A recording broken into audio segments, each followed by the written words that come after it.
Good evening. Hi, Hello. everyone. Hi, Mary. How are you doing? I'm good. Hi, Julie. Hi. How are you? I'm good. You? I am well. My colleague who was speaking earlier, that was Lucy. Then I am Juliet. Nice to meet Okay. you. Nice to meet you. Damas as well. Nice to meet you. Lucy, over to you. So, Mary, I apologize for the lateness. We seem to have a technical issue that doesn't allow both you and Damas to join the call as speakers. So we had to let you in with everyone else. So we will just do the technical check with everyone on board to make sure that the session will run smoothly. For the participants, thank you for joining us on time. You can see actually it's before time, so I love the enthusiasm that you've brought to us today. Right. Colleagues on the platform, this is Damas Matiko Nyang'anyi from Tanzania TMDA. I can see there Lucy and the other colleagues. Yes, Damas. Hi, how are you? How have you been?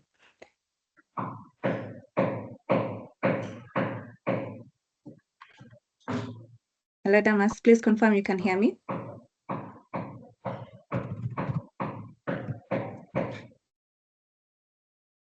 Hello? Damas, can you hear me?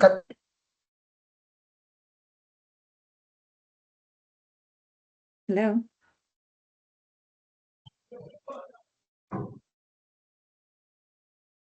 Mary, maybe you can confirm if you can hear me. Let me know if you'll be the one presenting the slides from PSD, and if you can be able to share it on your end so that we confirm that it's visible also for everyone else. Please go ahead. Damas, there seems to be a noise from background noise from your end that is maybe not allowing you to hear me well. But also let me know if you'll be the one doing the presentation or if we share the presentation on your behalf.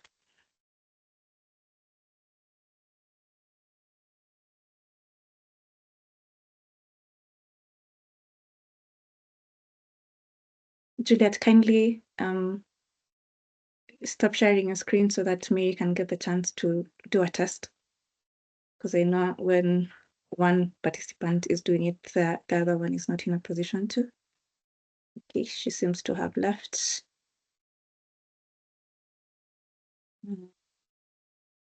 So has Damas. Okay. So I see Rita is in the call. Hi, Rita. Good afternoon. I hope that everyone is doing well. There seems to be a challenge with some of our speakers.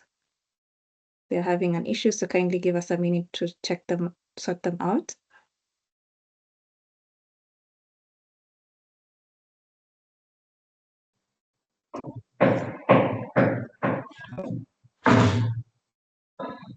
Damas, can you hear me now? All right. Colleagues, can you hear me? Yes, loud and clear. Okay. So we are at the top of the hour. Damas, please let me know if you are comfortable with us sharing the presentation on your behalf.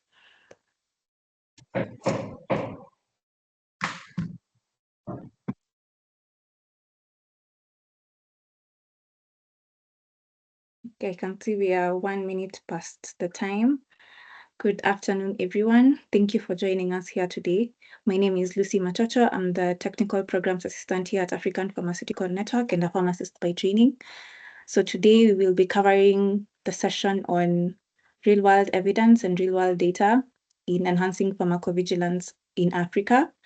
And I will quickly take us through the housekeeping rules for the session today so that we are all in the know regarding what is expected of us and of the host.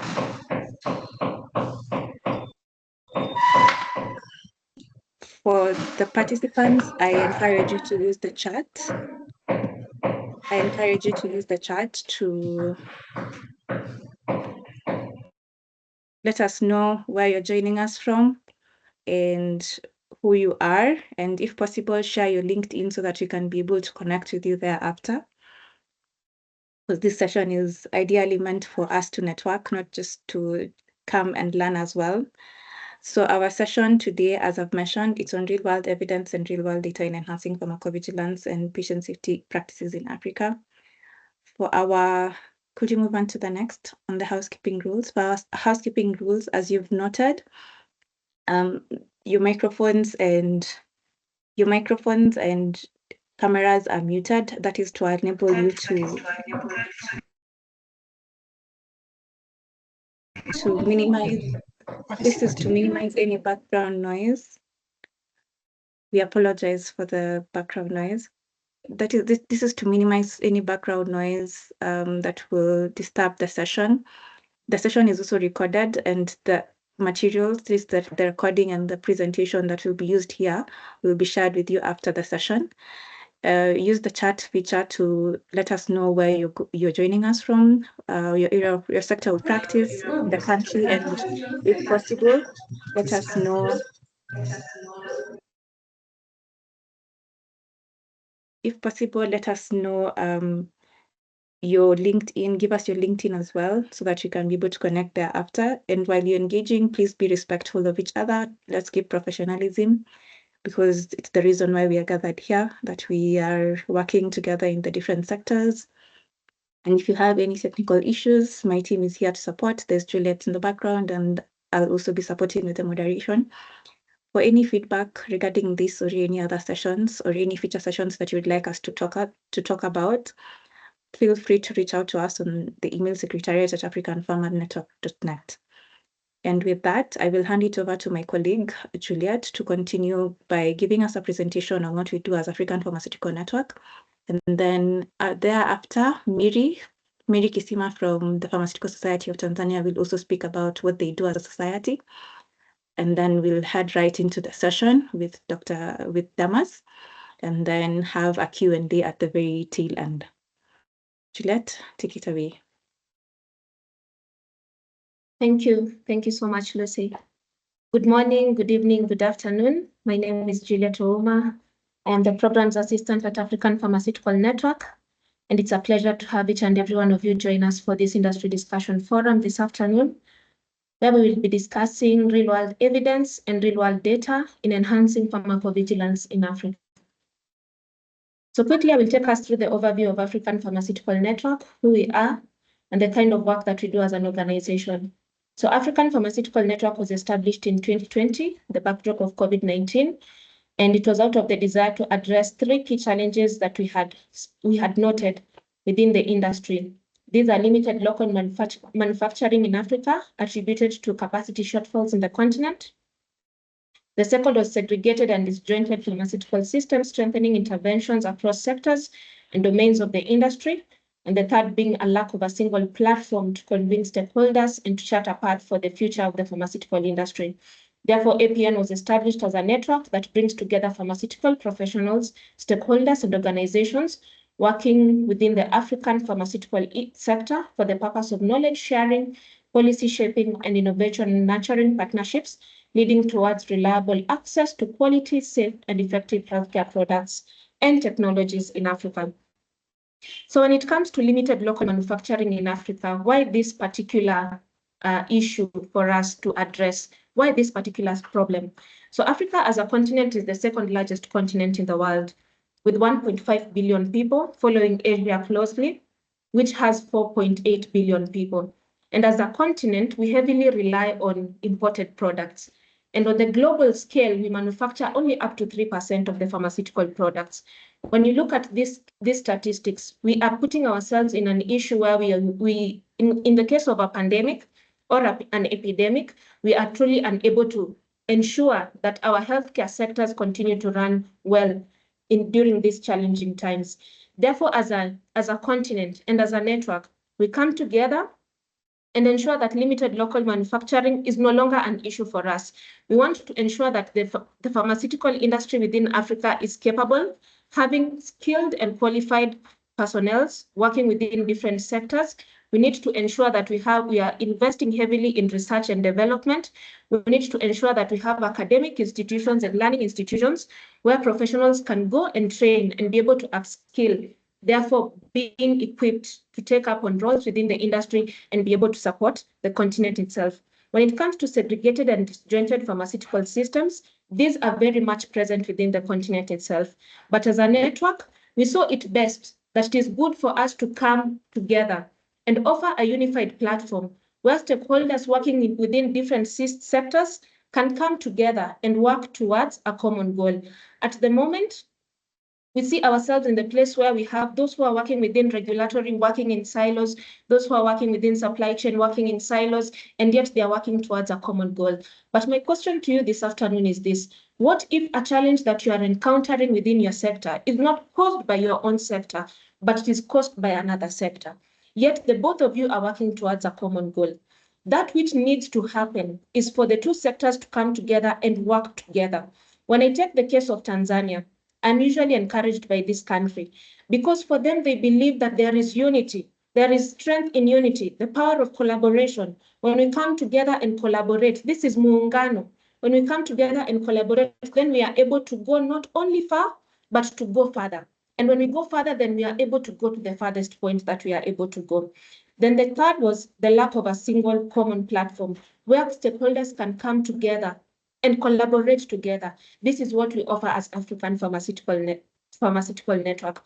With the discussion that we are having this afternoon, this is a platform where we have given you. In this call, we have stakeholders, different kinds of stakeholders. We have regulators in this call. We have those who are joining us from the industry. We have those who are joining us from pharmaceutical associations. We have those who are joining us from private sector, the development partners. They are all here. This is the platform that we give you, that we are able to share and work together. Well, today we are hosting Damas, and we are here working together collaboratively with PST. Then we are hoping that in the near future, you can also come to us and we can be able to collaborate and work on other events that will also continue to help us ensure that the African people have reliable access to safe, quality, and effective products. So what is our mission as an organization? As an organization, our mission is to ensure reliable access to safe, effective, and quality health products technologies in Africa through strategic investment in the pharmaceutical workforce development, in the business ecosystem support services, and the policy shaping interventions. Those working within the industry, we are the ones who know where it hurts the most. We are the ones who know our challenges. We who are working within the industry, we have the probable solutions. We know how we can empower our workforce. Why not come together and ensure that this is working so that we ensure that we meet this mission? When it comes to the business ecosystem support services, you're bringing your product into East Africa. You want to introduce your product into the southern part of Africa, and you require LTR services. Who is going to support you in this kind of services? That is why you need organizations that are there to support your business. You're working together. Then when it comes to policy shaping interventions, we have to actively participate in policy advocacy. We should not sit back and wait for regulations to be passed without the involvement of the industry, without the involvement of government. Every stakeholder must be involved when it comes to policy shaping interventions, because when one is left behind, then we are all left behind. The suffering of the other person is also our own suffering. When within our own continents, we have those who are poor, those who are suffering because they don't have access to medicines, and maybe it could be because of policies that are presenting a hurdle, then what do we need to do as an industry? Then we have our vision, the reliable access to quality, safe and effective medicines and health technologies in Africa. So what are our values as an organization? These are our values as APN, but I will only speak on humanity because this is at the core of the work that we do as an organization. For us, it is caring and being mindful of the human being, the human person. At the end of the day, the business and every other product and intervention and technology that is coming to be used by a human being. And our the fundamental ethic rule for us within the industry is do no harm. Should I bring a product that is substandard? Should I bring a product that is falsified? Should I bring a product that will cause harm to another human being? That is not right. But if I have humanity at the core of my person, then I will bring a product that is safe, I will bring a product that is of good quality, and I will bring a product that is efficacious so that it benefits the other person. So this has been our journey as African Pharmaceutical Network in the last 5 years since 2020, from the establishment all the way to the point where we are today. We have been able to sign up partnerships with different organizations, work on different projects with different organizations, but that which stands out so much for us and we are continually working towards and bettering is ensuring that the workforce within Africa continues to gain the skills that it requires, it is qualified, so that we can be able to do the roles, work in the different sectors where we are working and give it our best. So in 2023, we launched the Pharmacy Academy. Juliet, with one. I need to cut you short. So the presentation is not visible from our end. Could you please maybe reshare it? I can see some participants have inquired on that.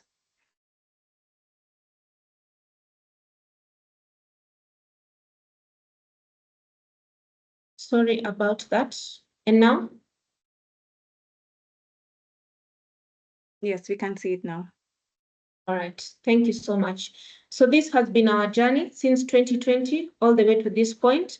In 2023, we established the Pharmacy Academy with one course, that being the Regulatory Affairs course.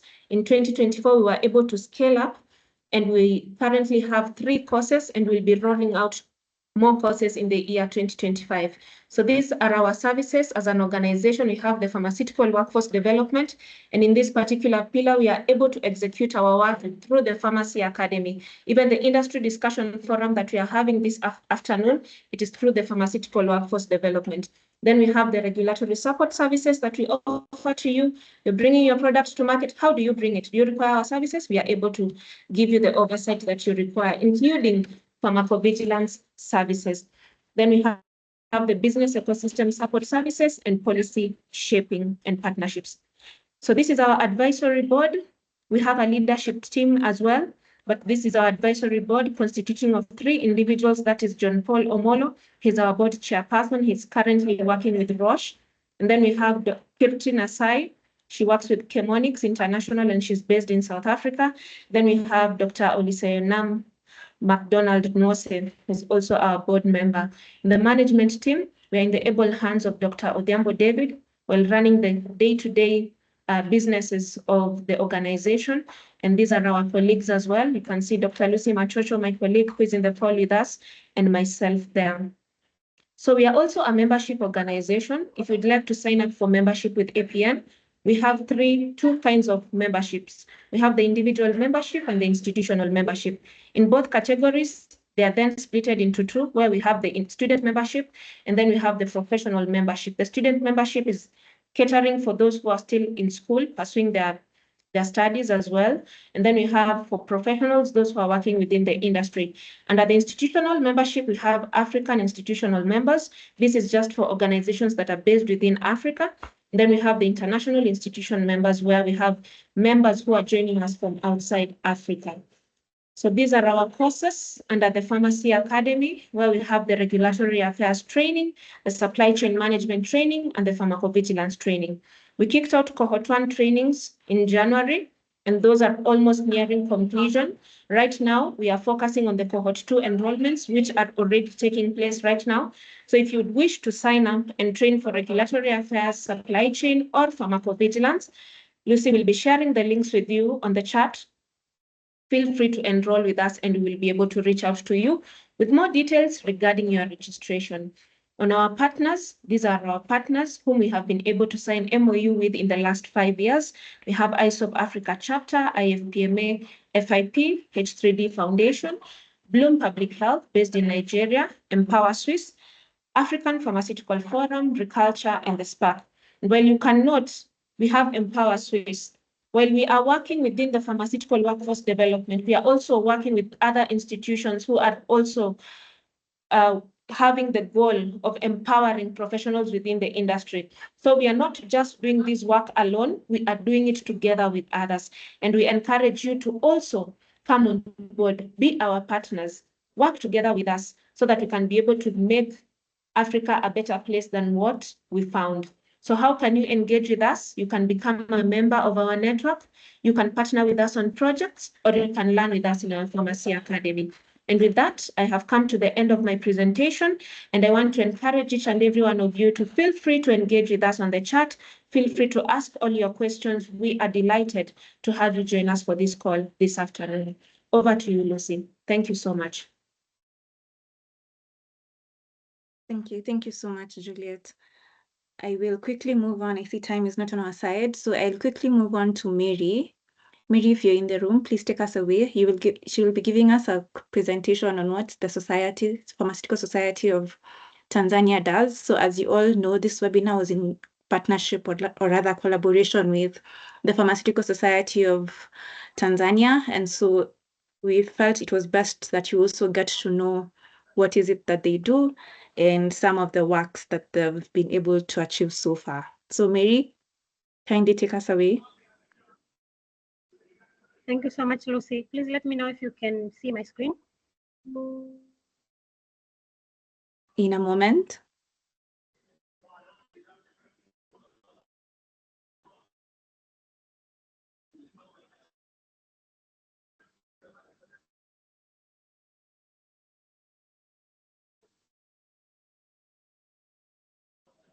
Can't seem to be coming up on my end.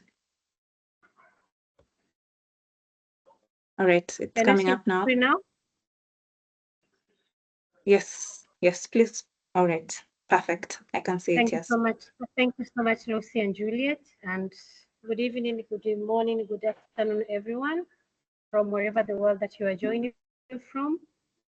My name is Mary Kisima. I'm a pharmacist and the Vice President of Pharmaceutical Society of Tanzania. Thank you so much to EPN for reaching out and partner with Pharmaceutical Society of Tanzania in this webinar. We really appreciate, and we believe it is just a start. We'll have many more partnership and collaboration coming. So Pharmaceutical Society of Tanzania was established in 1967, and PST represents all pharmacy professionals, including pharmacists, pharmaceutical technicians, and pharmaceutical assistants. So you can see PST is all enough, and it was the very first professional association to be established in Tanzania. Also, PST is a member of international organization, FIP, and the Commonwealth Pharmacists Association, CPA. And also with the FIP, one of our active member is leading the hospital pharmacy section, is the vice chairperson of hospital pharmacy section. And also we are very lucky that we have our very first CPA president from the Pharmaceutical Society of Tanzania. So the current president of the Commonwealth Pharmacists Association is from Tanzania and a active member of PST. So the mission of PST is to advocate and promote utilization of our members' potentials for social and professional constructive. And we have a vision of high standard pharmacy professional with impact in provision of care and improving public health. We have, as APN, we also have different categories of membership. We have full membership, associate membership, student membership, affiliate membership, and honorary membership. So anyone from the call can be a member of PST, as we have a constitution that always guides us and supports us. So you can reach out and we can see different areas that we can partner together. So this is our organization structure. The annual general meeting being the main body of decision making in the Pharmaceutical Society of Tanzania, down to the different pharmacy sections, which brings together different pharmacists working and specialized in different areas like hospital, community, and industrial. And the executive committees are of the society and are divided across the top executives. With us, with the executive committee, we also have our PST branches, Central Zone, Western, Eastern, Lake Zone, Northern Zone, Southern Island, and Southern Zone. And this really helps us to bring together the pharmaceutical personnel who are working in that particular zone. And every zone has the leaders, and it makes easier for the executive committee of the headquarters to get in touch with the zone leaders and get to know their members and their needs, and it really is in the work of Pharmaceutical Society of Tanzania using the branches. So the current situation of Pharmaceutical Society of Tanzania, we are working on different information to improve increasing transparency and accountability, strengthening governance and management, focusing on the use of user-friendly digital system in PST operations. We all know that the technology is really growing, so we are trying as much as possible to use the technology to strengthen governance and management, also to improve the society's performance and efficiency. And with this, the Pharmaceutical Society of Tanzania is really in a good situation and collaboration and partnership with the Ministry of Health in Tanzania, Medical Stores Department, Tanzania Medicine and Medical Devices Authority. As you can see, our today's speaker is from TMDA. That means the PST is in good relationship with different stakeholders of different professionals and different specialization, that wherever it comes to anything like related to a certain area like clinical pharmacy or regulatory authority, it makes our job easy to get in touch with a particular authority and to get to have a speaker. And that's why today we have Damas from Tanzania Medicine and Medical Device Authority. And I will also take this opportunity to really thank the management of TMDA for providing us with the Damas to be a keynote speaker of today. And we also work with different stakeholders, with the Clinical Pharmacy Services course. We are working with the Christian Social Services Commission. We work with Action Media in strengthening the Clinical Pharmacy Services course in Tanzania. And with this, we are calling to partnership with anyone who wish to partner with Pharmaceutical Society of Tanzania in different areas, being industry, being clinical pharmacy, being in community pharmacy, being in an academic. We can sit together and discuss and see different areas that we can partner with the Pharmaceutical Society of Tanzania. So ahead of us, we have our Pharmaceutical Society of Tanzania annual general meeting and scientific conference, and the launching of the first pharmaceutical congress, which will be done in June 11th to 2025 in Arusha. So it is a congress, so we kindly invite all of you to partner and participate with us in this congress. Also, we have a Pharmatech and Health East Africa. It is a health show which brings together different exhibitors like pharmacy, medical, health care, laboratory, surgical, orthopedic, dental, medical tourism, herbal, etc., etc. So you're warmly welcome. You can reach out to me through my email. I'll put my email in the chat box, or you can also reach to APN. You can get my contacts so that we can discuss and see the best way we can partner. Once again, thank you so much, APN, for reaching out to PST, and we believe this is just a start and we'll have a lot of collaboration and partnership in the future. Thank you so much. Asanteni sana, merci beaucoup. Over to you, Juliet. Thank you so much, Mary, for that presentation about PST. I really love some of the things that you're currently working on in terms of strengthening governance and this collaboration, and it's something that you're also hoping we can continue doing, and we'll host more forums with you such as this, and also explore other ways in which we can collaborate. So moving on to the order of the day, I know we've taken up quite some bit of the time, and we thank you for your patience.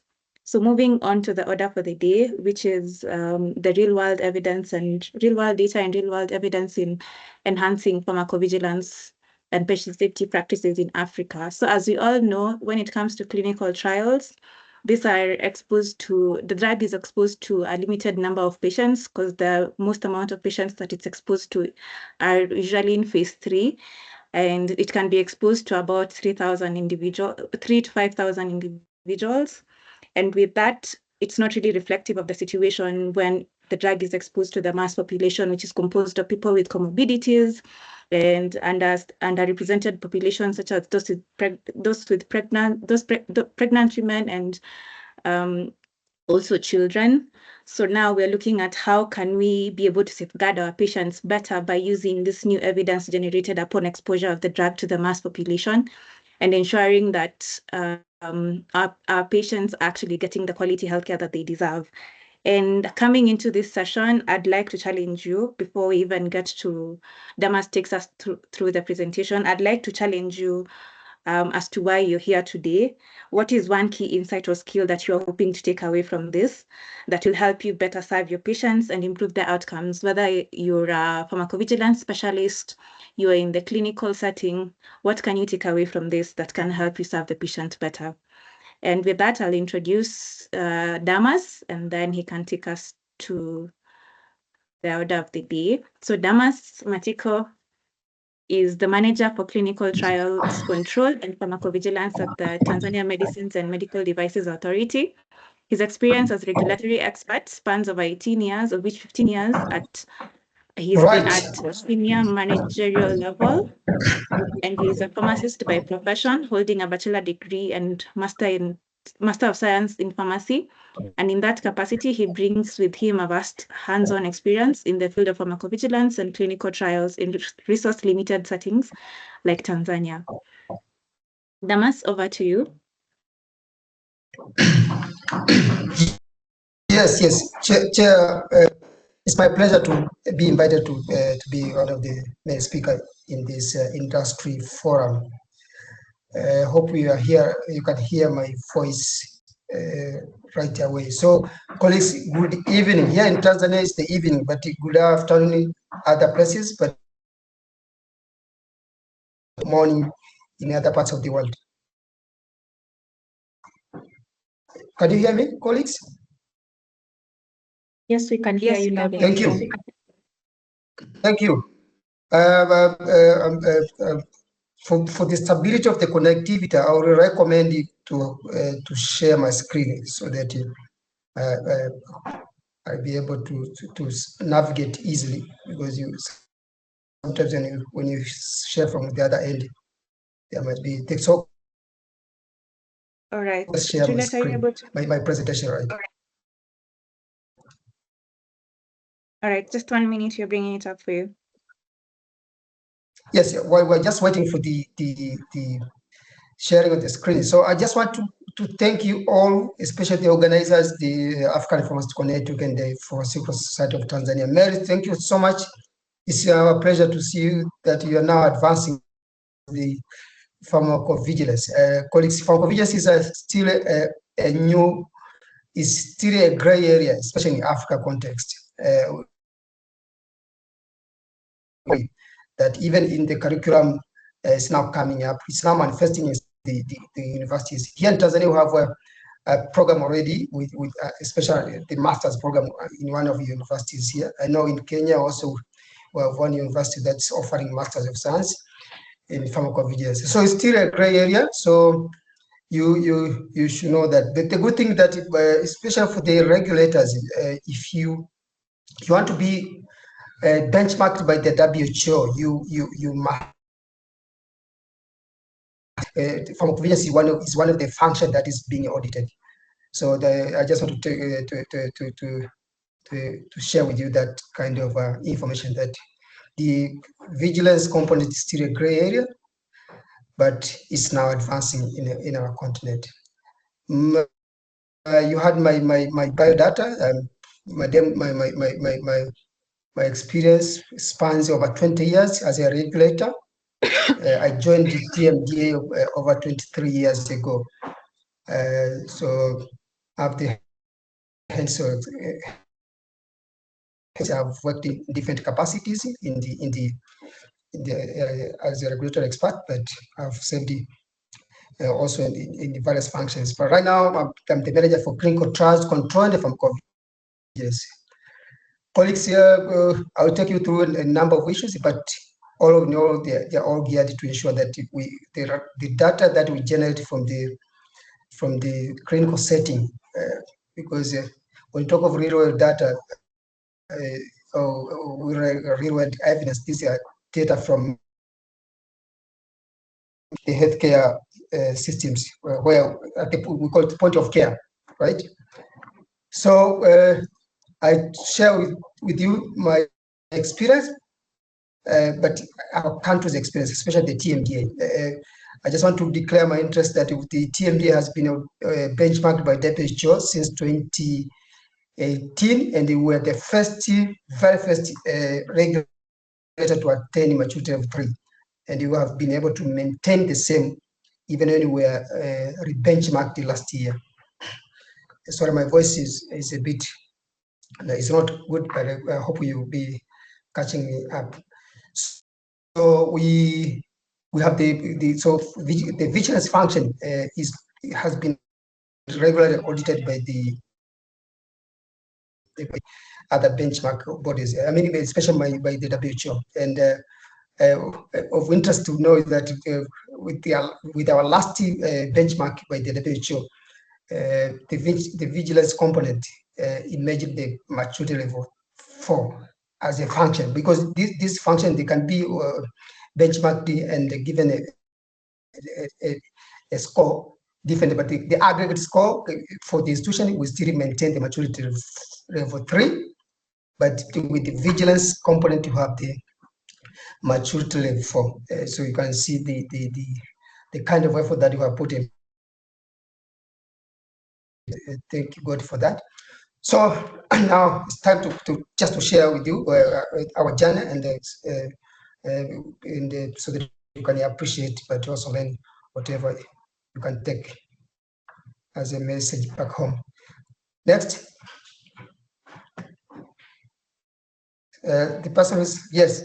So TMDA was founded in July 2003. So we are now how many years? 22 years, right? So we are maturity level 3. I have talked about. Next. Thank you. Next. Right, yes, just a reminder, because we have been talking pharmacovigilance, so what does it mean? It's just to take you back to the basic sciences. This just means the science and activities that are geared to detections, assessment, understanding, and prevention of adverse effects or any other medicine-related problems. That's in accordance with the WHO definition of 2002.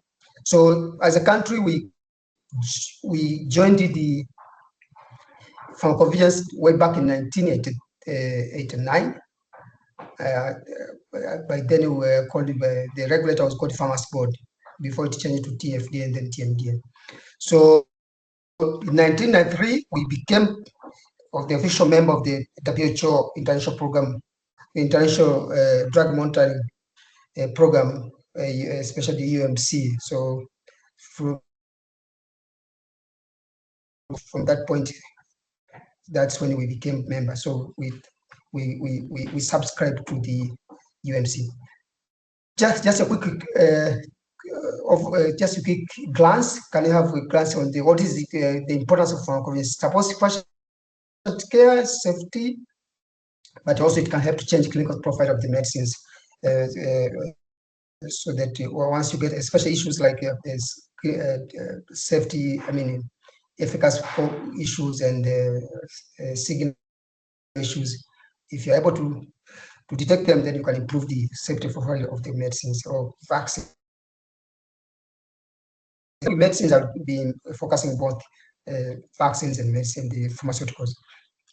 But it enables the identification of new risks that were not identified during the clinical trials, but it can also contribute to assessment of the benefits and risk ratio of medicines as well.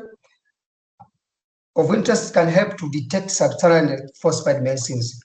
This is very important, especially in your African context.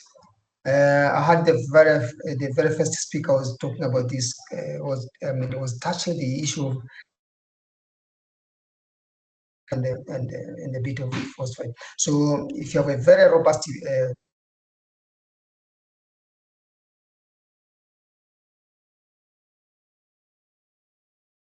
Damas, I think we lost you. strategy is the market surveillance. Next. I think we lost you for some moments What? there. Maybe you could take us back a bit. Okay. Okay. So there was a problem with the connectivity. Yes. Yeah, I believe The so. importance of pharmacovigilance.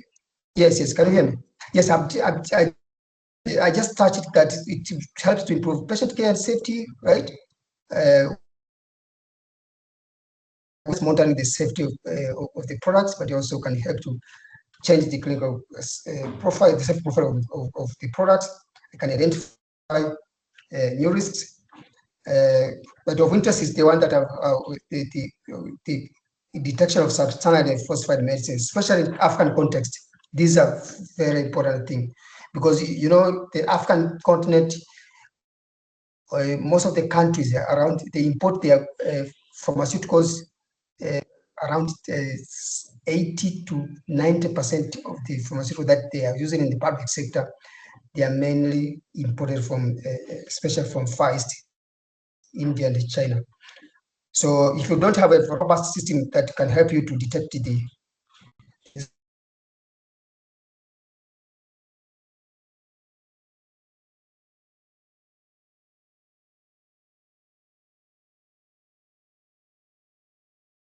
Damas, I think we lost you again. Please confirm that you can hear me.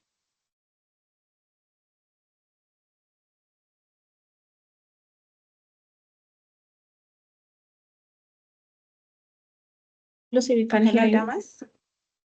Okay, thank you. I think we lost Damas. Maybe he has a network issue. Let me try to get a hold of him. Thank you for your patience. Just a moment.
All right, so Damas will be joining in a few. Thank you for your patience. I understand technological issues are beyond our control, so we appreciate your understanding as we wait for him to join back.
All right, I believe Damas is back. We apologize for the delay, and he will go directly into the session following a request from the participants so that we can get into the topic in the interest of time as well. That's perfect, Chair. Thank you. So, yes, thank you. My apology for the internet connectivity. I just want to take you through I was just saying that for the countries to have a robust vigilance system, it must have a legislation that stipulates clearly that the vigilance function is one of the component in the regulatory framework of that country. So for TMDA, we have a legal mandate that has been established by the main law, right? So in one of the sections, it stipulates the importance of monitoring the existing and the new adverse events. So safety component has to be clearly and explicitly stated in the main legislation for you to be able to ensure that you implement the vigilance functions and vigilance activity in your country. Next, please. Please. Yes,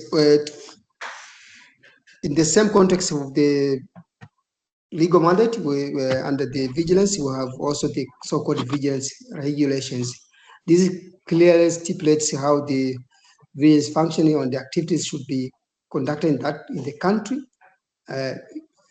It mandates the TMDA to ensure that even the market authorization holders are part and parcel of the vigilance system in the country. So they have to establish the systems for market for their products. They have to follow their products upon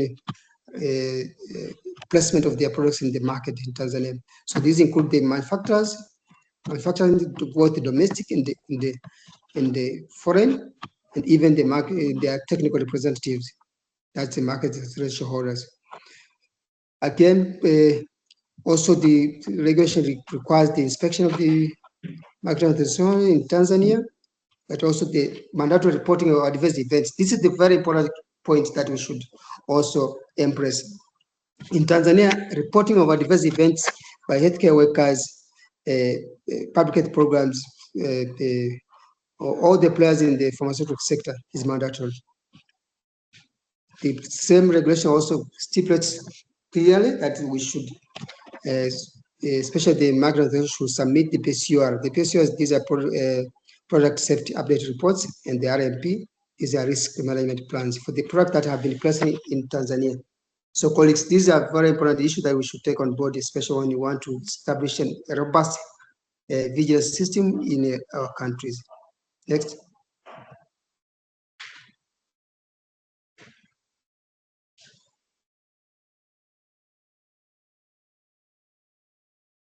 Thank you. So really, let's now go to the main agenda today: real-world data and real-world evidence. Colleagues, you may all be aware of what is real-world data, but I'll just touch a little bit on it. These are data that are routinely collected from the clinical setting, from the point of care, where patients get medical care. Those data that are collected there, those are called real-world data. And some of them I've just shared with you. There you can see the health records and all the hospital registries, all the data that are collected at the point of care, those are called real-world data. But the real-world evidence, these are data that are collected, that are synthesized from the real-world data. Once you analyze the real-world data, then you get the real-world evidence that makes you to be able to make decisions. So they give insights into the safety and effectiveness of pharmaceutical products that are beyond the control environment of clinical trials. Next. Yes, in simplified language, these data provide invaluable insights into the safety of pharmaceutical products, but just a difference is that the real-world data, the RWE, is obtained by collection of adverse events from the health facilities, point of care, public healthcare workers, because in Tanzania we have in the few slides that are coming up, we see even the public are required to report the adverse events. But the evidence are the one that you analyze after collecting the real data. So this will help you to make regulatory decisions. And in my subsequent slides, you see we also share with you the decisions that we have ever made in the past few years. Next. Just to touch on the usefulness quickly, the RW and the RWE is a very critical tool for monitoring safety of the products that once they have been placed on the market, but they also play a vital role in updating drug labels to reflect the most current safety information. Colleagues, we may also recall that the products, when it's under controlled environment, that's when under clinical trial, there's some limited information, but once you put it on the market, then it reaches vast majority of population of various ethnic groups, even the various genetics. So you can use that the data, the evidence that you collect can help you to update the summary of product characteristics, that is the drug labels. But also the real-world evidence can aid in development, the implementation of risk management strategies, allowing the intervention that can mitigate specific safety concerns associated with the drug. Next.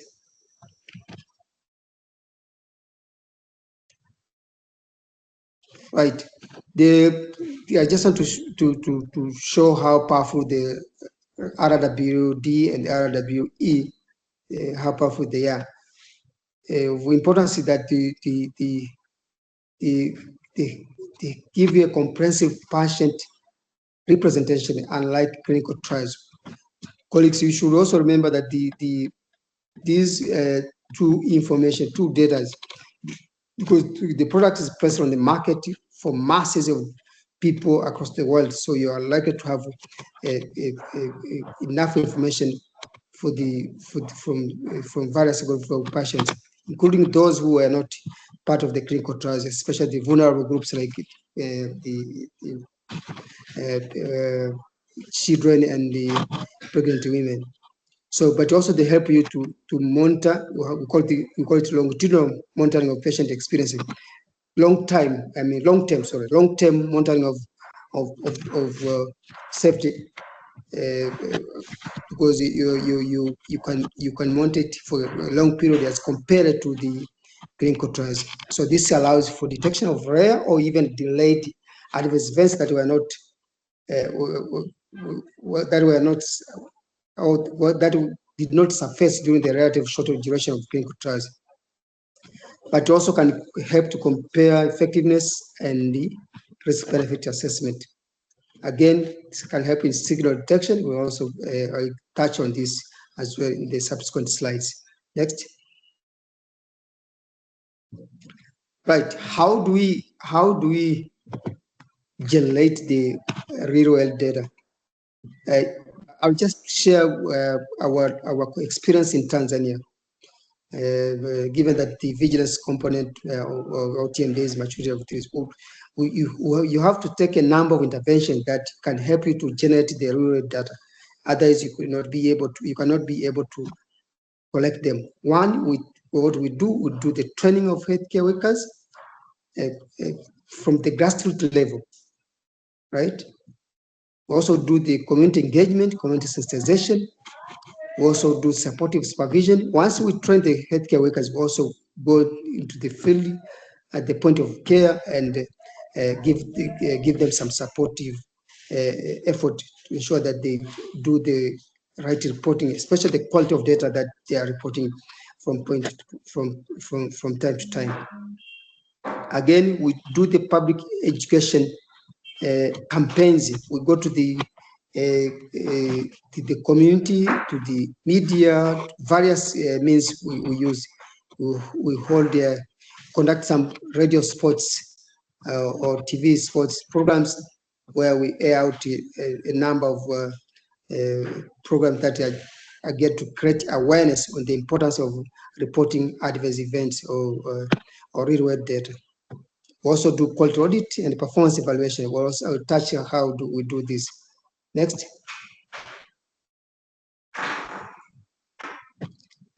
Yes, I'll just share some few data for the past 3 years for the training of the healthcare workers. You can just look at the slide. We have reached out more than 5,000 healthcare workers for the past 3 years, right? And more than 1,000, around 1,600 facilities. So this facility include from the primary healthcare workers up to the national or tertiary level. So this is the way we emphasize on the importance of adverse event reporting or real-world data reporting. Next.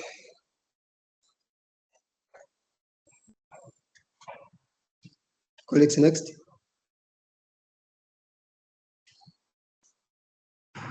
Yes, you can just see the graphics on the healthcare trend and the number of facilities as per their professional cadres.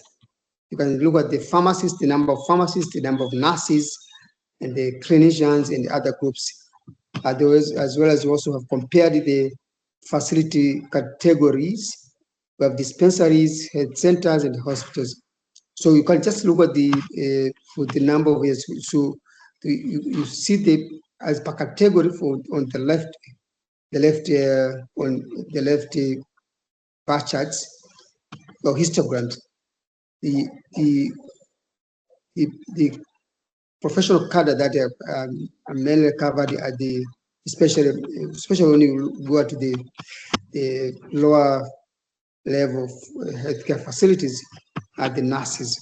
So you see in the list, the nurses top the list with the gray car. Again, in the kind of health facility categories, you see the green one.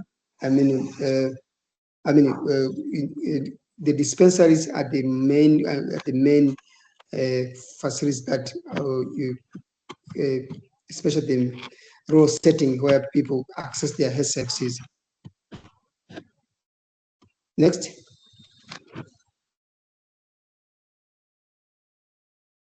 Yes, this is just a photograph or a picture showing how the training is done, and you can see that a clinician is doing some training at one of the facility in Tanzania. This is a tertiary hospital. It's called Chato Zonal Referral Hospital. So this demonstrates the importance of training healthcare workers. Next. Yes, again, community sensitization. Here we target various groups, especially we use the influential people when we are doing this.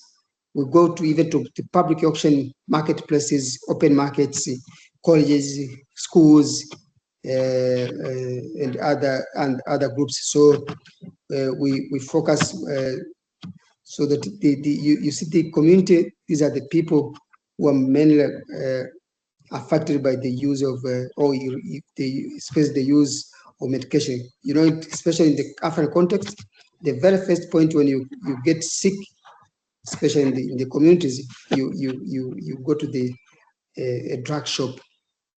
So when you get the adverse event, you had to ensure that you report. So we have to ensure that we create awareness. So these are some of the groups that you have been targeting: the elderly, youth, the women, community frontiers, lay counselors, peer educators, and other institutions. Next.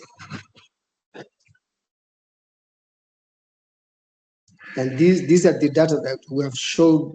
We try to demonstrate the data that we have been collected. I'm just talking about RWD. That the data that we have been collected, we have been able to collect in the past 3 years, the number of people that have been sensitized and the number of outreach campaign. So you can just look at the 2021, 22, where we were able to reach around 126,000 people. So the number has been increasing yearly.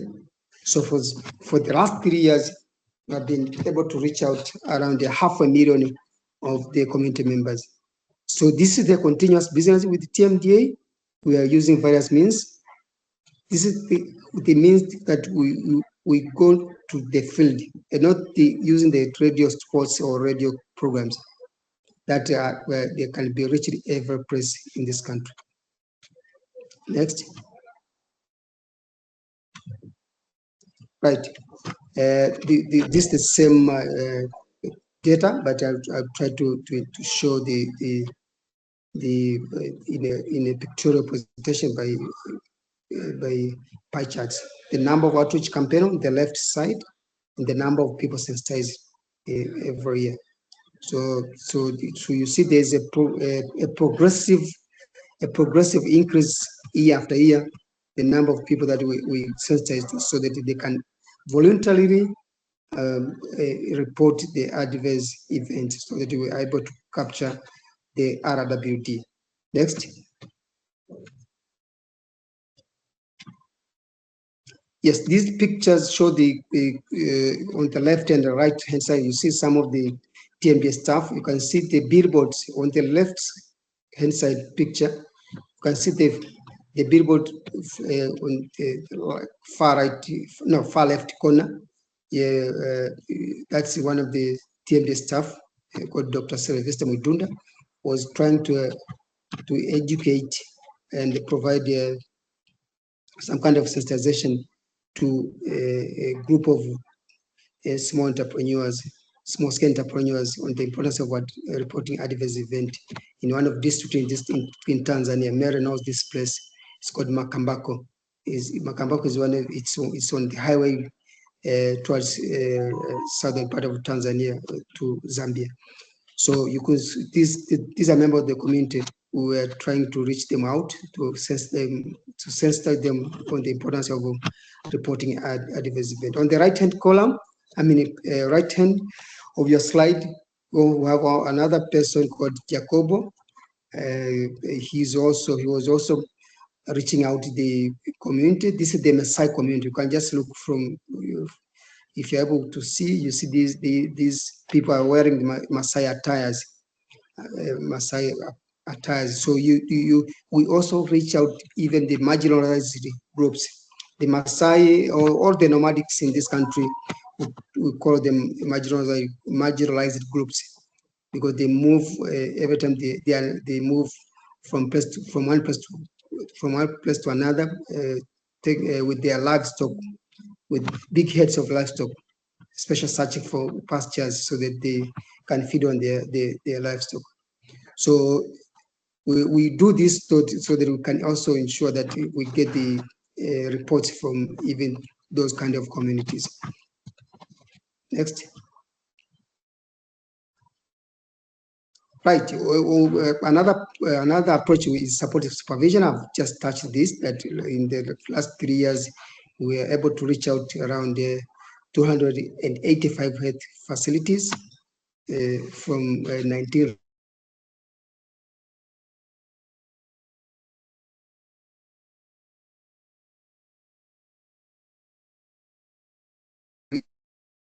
provinces. So in Tanzania, we have around 26 regions or provinces, in the table that you can just call it. So we were able to reach out around 285 health facilities to do supportive supervision, to engage the healthcare workers and support them to do the reporting of adverse events, that is RWD. Next. public education campaigns, especially where we do exhibition. We can just look at the method that we do. We do the exhibitions. We do also the radio and TV programs. We posting on social media. TMD has a social media account. We have the Instagram. We have the Facebook. We also do the media briefs. We have the newsletter. We also distribute IEC material. IEC material means information, education, and communication materials. These are various posters and brochures. So we also do that way as part of the way we can generate the railway data. Next. Thank you. We also do the performance evaluation, the quality audit. Here we do an assessment of the performance of various regions, councils, and health facilities, because you have given them a number of targets, right, as per WHO standard. Because every 1 million population, you have to ensure that you get around a minimum of 200 adverse events, especially for the drugs, adverse drug reaction, 200 adverse drug reactions from every 1 million population. So we have given regions and the district the targets, even the health facility. Then we do the evaluation to ensure that they are able to reach their targets. Next. Yes, okay. The various types of RW, we have data that coming from passive surveillance. The passive surveillance are the ones that we report routinely, but we also have data from active surveillance. These are studies for surveillance of various medicines. These are selected medicines or vaccines that you of interest. Then you want to and you design a methodology, and then you follow them prospectively. But the passive one, these are data that are collected routinely from the point of care. Next. Let's see how we do this. The passive one, I've talked a lot on this, but many of these are ones that are collected from the point of care on routine basis. Right? It involves city reporting of adverse event by healthcare workers and the patients. So as a regulator, we have developed a number of tools that we use to collect this data. They will just, in my subsequent slides, you also see those tools that we use. Next. Right. The passive surveillance tools that we use to collect the RW, these are the ones. We have the standard reporting forms, the yellow and the green forms. These are very famous here in Tanzania, colleagues. So yellow one are for the health workers. The green ones are for the patients. But we also have the mobile offline, whereby you just use your phone, USS code number, *152 *00#. Then it gives you all the instruction how to report. And this is mainly used by the community members. This number is mainly for the community members. We have another app called SQLT app. When you go to the Google Store, you can just get it wherever you are in this world.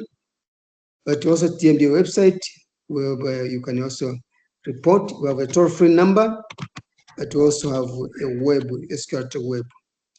We have recent past, we have introduced the VG mobile technology, whereby this is used mainly by the healthcare workers. It's the same yellow form, but it's very specifically used by the healthcare workers for vaccines. They also can send email to TMDA. Then we are able to follow up what has been reported, and then you call back. So I just want to show you the flow of the data, the RW data, how it flows from the grassroots level. So this is the levels how the data flows from the flows from the grassroots level up to the national level. So the lowest level is the level 5, whereby you have the health facility, especially the grassroots health facility. The rural, and especially here, I'm just talking about the ward and the village health dispensaries. Then the fourth level is district whereby you have district hospitals. Then you have the regions. Then you have the zones. Then you have the national. At the national level is the TMDA and the other public health programs. And especially from the level 4, the district, region, and the zone. These have been given credentials in the WHO Vigiflow database, whereby they can see the number of RWD that have been reported from their localities, right? So if in that region, assume it's in Arusha, we have given because you have appointed the vigilance focal persons, they can get their data and see in their locality the number of districts that have reported. But if it's a district recording Ngorongoro, they can also have their data and see. So we have the authority levels in the Vigiflow database, whereby everybody can just have and see their own data, and they can further interpret or do the analysis, and then be able to take any action, if even advising the regulator at the national level. Thank you. Next. So another method is this active surveillance. This is more of a study, structured study, whereby it involves you select a medicine of interest that you want to follow. Then you do recruitment of the patients who are taking that medication. You do active follow-up, mostly using for new products in the market, but also even where there is a change in the indication. It helps to determine incidence of adverse events or RWD, but it has a denominator because you have to develop a protocol whereby you show then you have to include the sample size, the inclusion and exclusion criteria. So this is a structured study. This is called active surveillance, and in Tanzania the most common one is called active event monitoring. Next.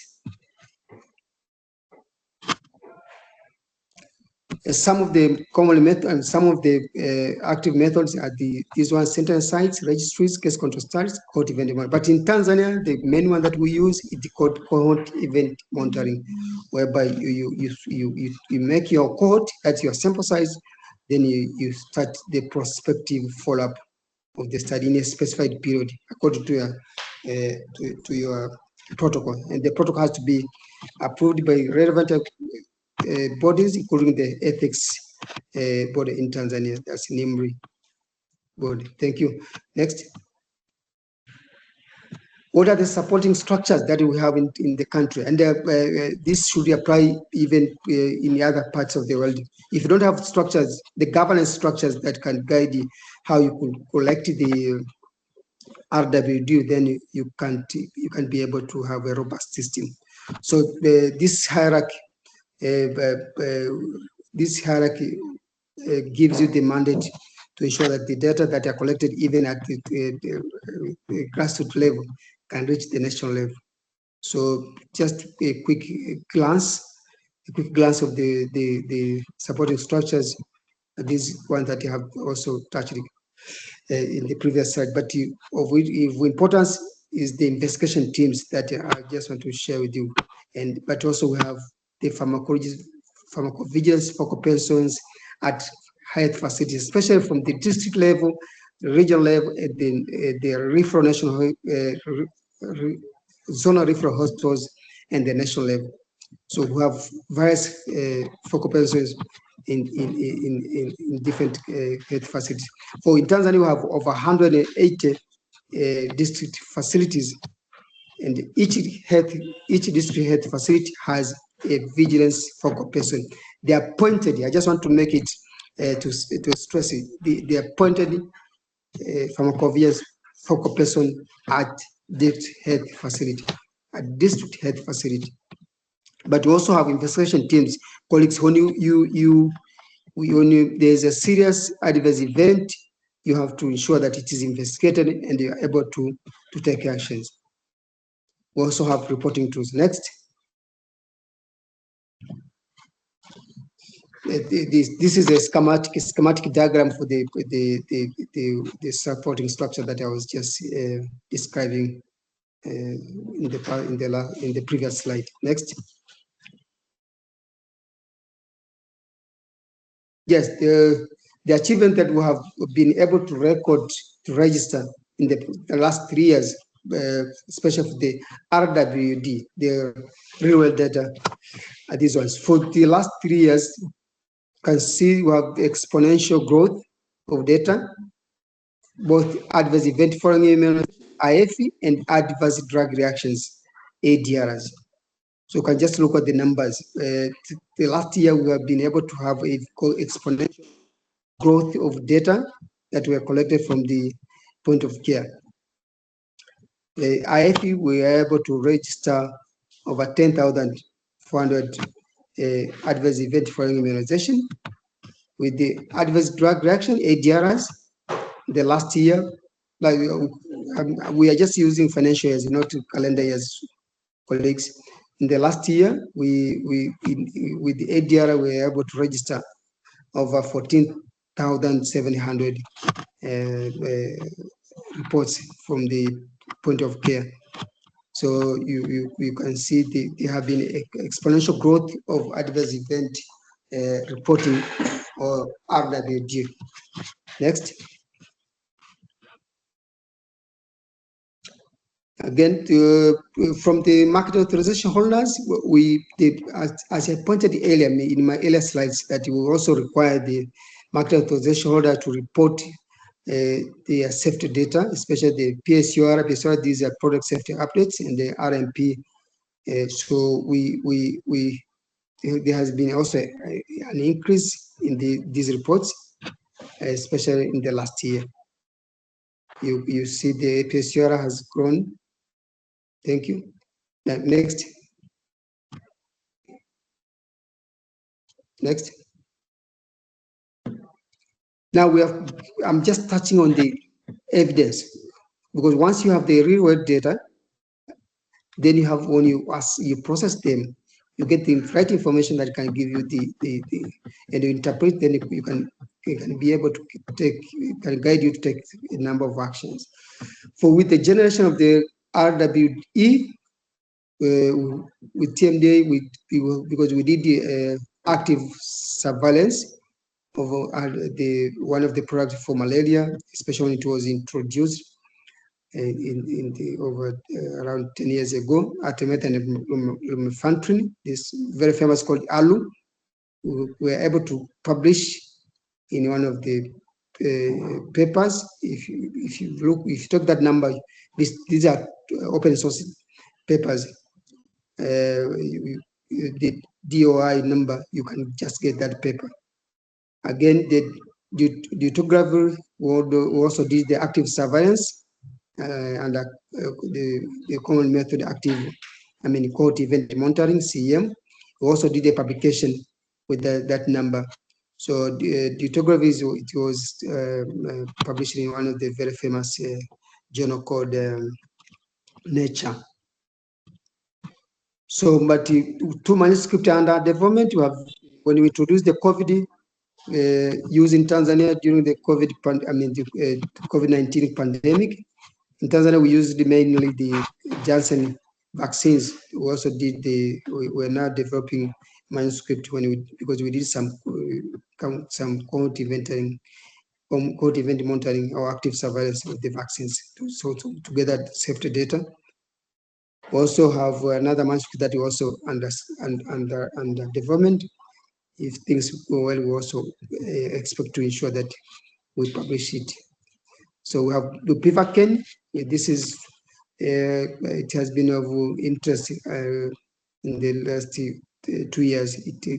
It had some problems, and one of the few problems were mainly related to the administration. This is an anesthesia anesthetic product. It's used for anesthesia. During various operation or surgeries. So, but mainly the problem had been the way it is administered, right? So it has caused a number of deaths, and they were able to establish what was the reasons. Next. So how do we utilize? Because our main topic today had been the utilization of real world evidence, because in one of the, the previous slide, I was talking about the bupivacaine injection. This is an injection that is used in anesthesia. So there was a problem during the administration.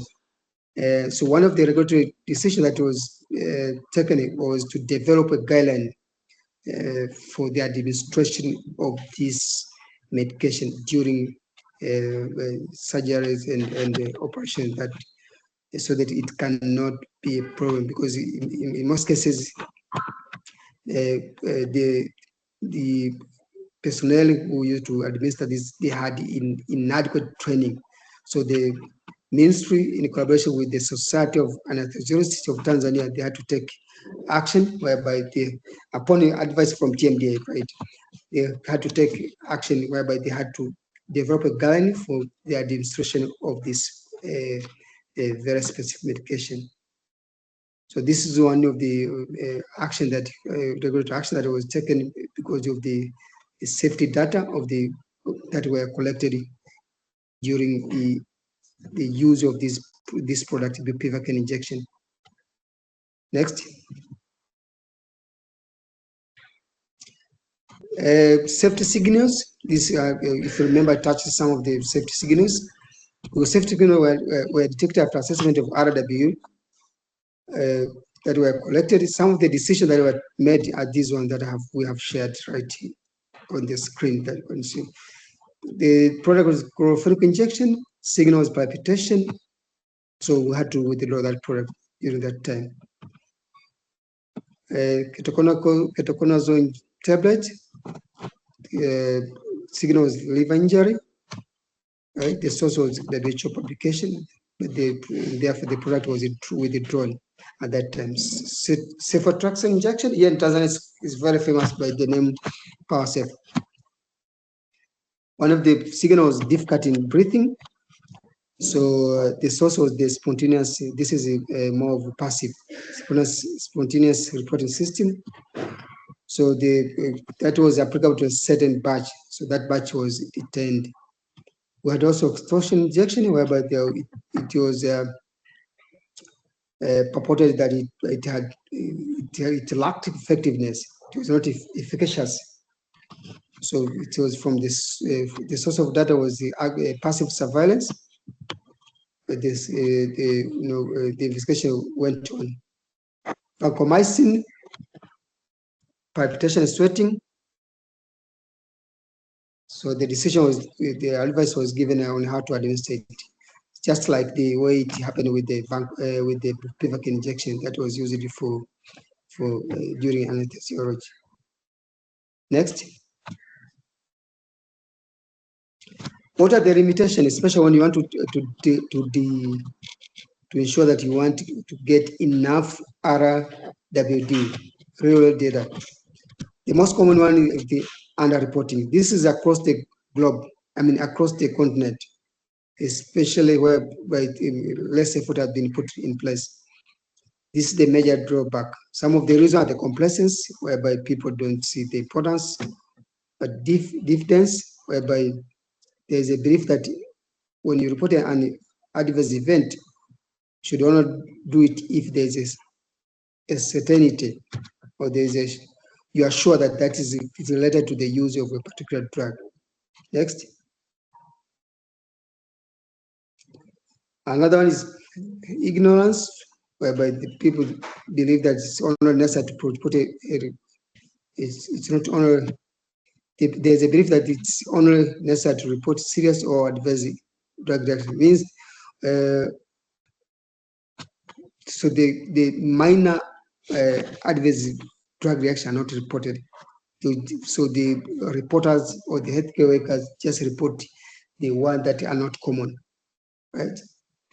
The security, that there's a fear of medical legal consequences where when you especially by the healthcare workers, they fear that when they report, they are likely to be a part of the investigation, that it's not a medication that has caused the adverse event, but it's related to the person who has administered that medication to the patient. Next. Okay, right. Difficulty in establishing causality, one of the limitation. Poor quality of reports. Colleagues, especially what we do in Tanzania, most of the reports, once they are collected, they are directly entered in the database, especially the WHO Vigiflow database, whereby TMDA is subscribing all the reports. So when you have the poor quality of reports, you cannot do causal association, you cannot do causality assessment to establish causal association of the product of interest. But also confounding variables cannot be able to ensure that you separate the other variables that are likely to be part of the real world data. Next. Potential biases, especially the reporting bias. Well, one of it is called Weber effect, whereby serious events are more likely to be reported than non-serious. Especially the healthcare workers, some of them, they treat them as just ordinary adverse events. So they just focus on serious adverse events. These are the ones that need hospitalization. I did not point out what is a serious adverse event. This is the one that any serious event, any event that warrants hospitalization is called a serious adverse event. But the other bias is the events, it's called notoriety bias, whereby events associated with the well-known drug are more likely to be reported. Look, some of the drugs have their well-known adverse drug reactions. So the reporters focus mainly to report on those ones, and they leave out the other ones that are not commonly known. Next. What measure that we need to take on board, especially when you want to address this limitation? Continuous training colleagues and the sensitization of healthcare workers and the community is the only way to go out. We cannot leave it out. We have to hold several meetings with healthcare workers, with the CHMT. CHMT is Council Health Management Teams and the Regional Health Management Teams, RHMT. Supportive supervision, we will have to continue with it. We do it the monitoring and evaluation of performance of facilities. And next.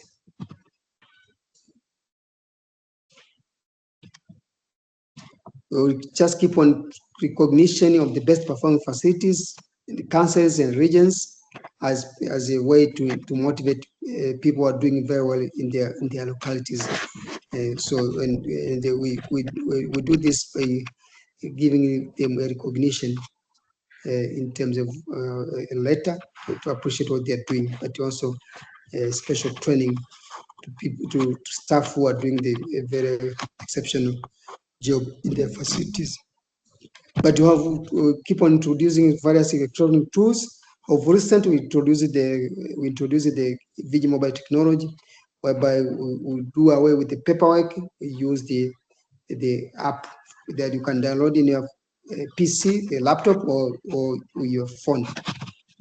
We keep on collaboration with public health programs like the TB program, the malaria program, the immunization program. These are our key collaborators because they are the ones that supervise the supply chain of their products from the national level to the lower level. Stakeholders engagement and the dissemination forums like this one is the way to go. But to ensure that these are very successful, we have to solicit additional funding for PV activities from the government partners. As TMDA as a regulator, we don't have enough funds for PV activities. So we have been in touch with various developers who show interest to work with TMDA. So some of them are this one, WHO country office, Africa CDC country office, across initiative. This is one of the collaborators right now that we are doing. We are doing some. We are implementing some activities in the Mwanza region and Geita. We also have Bill and Melinda Gates Foundation. These are some of the few partners that have come on board to partner with TMDA to drive the wheel, the PV wheel. Next, the other measures, we keep on doing the audit of the facilities to ensure that even the data that are generated, the RWD that are generated from the grassroots level, from the health facility are of high quality. That will ensure that we can be able to do even the causal association and even lead to signal detection. Collaboration with the academic institutions, this is what we have been doing, especially the universities. TMDA has been able to advance the agenda of introduction of pharmacovigilance master's program here in Tanzania in one of the universities called Muhazi, Muhimbili University of Health and Allied Sciences. So they are now offering that program, but also pharmacovigilance is one of the subjects in the undergraduate level in the health institutions in Tanzania. We also keep on doing community outreach. Colleagues, creating awareness is inevitable. We cannot avoid doing it. It's just like going to church or mosque. You keep on going there. You're being reminded from time to time so that you don't forget. Next. Thank you. Colleagues, I'm sorry that it has been a very long presentation. It is, but it is very informative. But it's very worth to ensure that we are all sailing on the same boat. But we are sharing our experience as a regulator, because we have been benchmarked by WHO 2 times, and we still maintain the WHO maturity level 3. But of very unique credit is that the vigilance component from the assessment has scored maturity level 4. Colleagues, on that note, I now hand over the microphone to the chair. Over to you, Chair. Thank you so much. Thank you so much, Damas. That was such a lovely session. I learned a lot. You have been very thorough about what Tanzania is doing, and honestly, I'm very impressed. It's quite interesting to see how enthusiastic you are about collecting this data, even from the grassroots levels, all the initiatives that you're taking, from the sensitization of the communities themselves, the healthcare workers themselves, and using the various platforms as well to collect the data. And for anyone who has questions directed towards Damas, I am opening the floor, so you can use the chat or the Q&A to be able to pose your questions.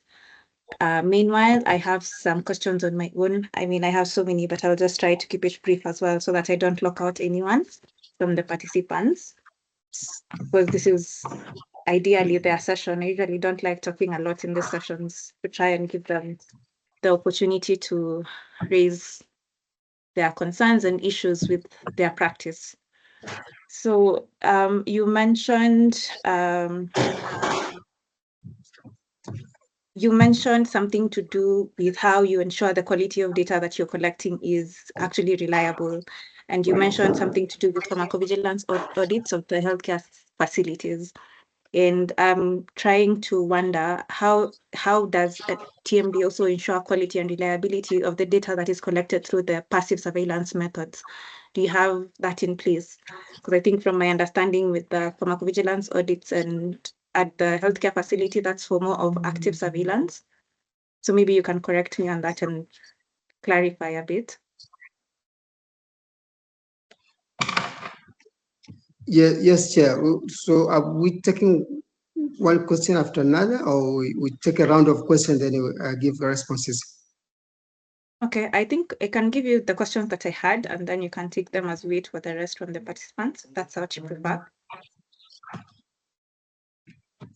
Yes. Okay, so Just okay.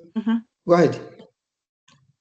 Okay, the second question that I had is, do you have any sort of incentives or recognition programs that you use to encourage for reporting? Because I think you mentioned that one of the limitations was the underreporting. So then how have you been able to ensure that even with the past 3 years, from the figures that you've given, the past 3 years, you've been able to increase both your FAIs, the adverse events following immunization, and the ADRs? So then how have you been able to sort of incentivize the healthcare workers and the communities to do the reporting? And the other question that I had is, are there any key challenges in conducting the cohort event monitoring in Tanzania? And how have you been able to mitigate this? And then the last one is, how has the integration of real-world evidence influenced regulatory decision-making in Tanzania, particularly in updating the medicine safety guidelines?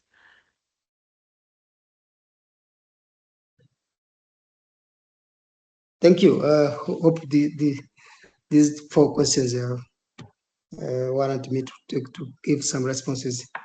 The very first one was, yes, thank you. The very first one was the quality of data that you are wondering, how do we go to the facility? It looks like it's an active surveillance. No, what we exactly do is that we do the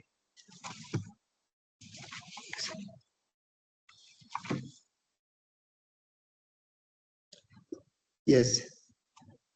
Yes, what we do with quality audit, because we have audit checklist, right?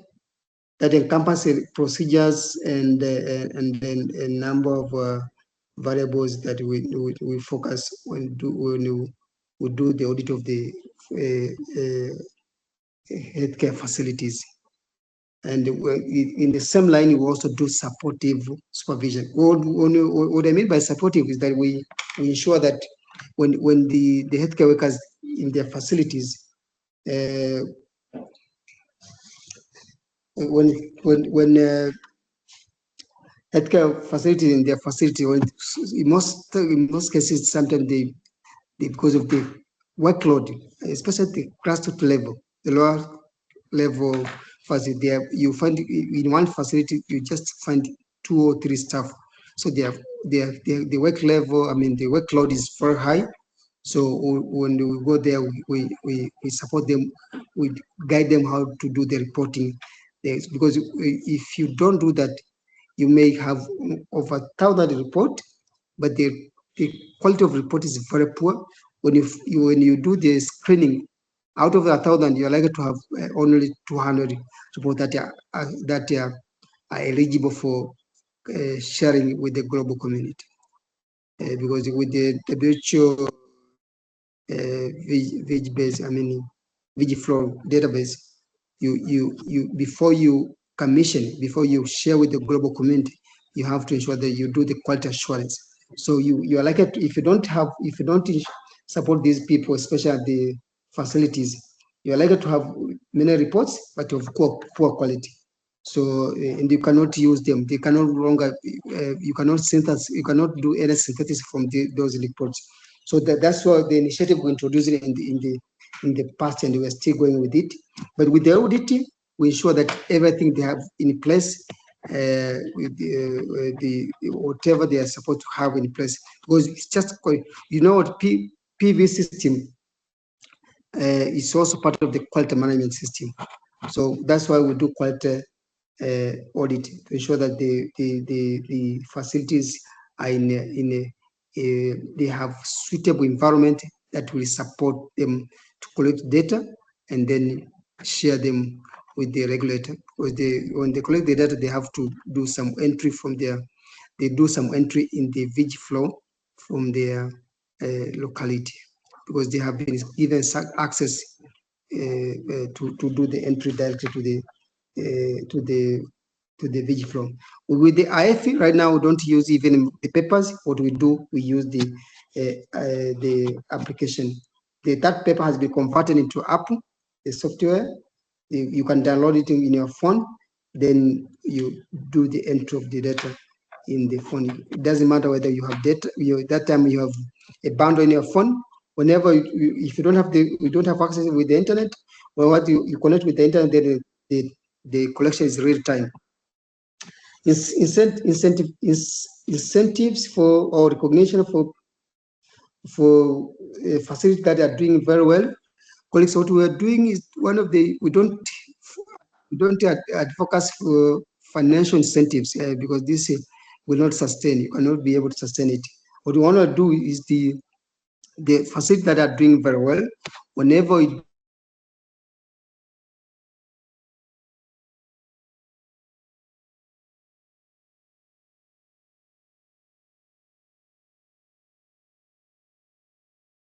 Damas, it seems like we've lost you again.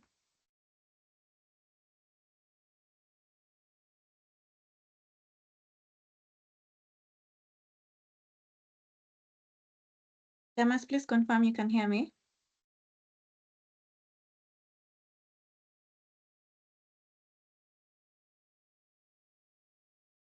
All right, I apologize for the technical difficulties. I'm trying to get a hold of Damas.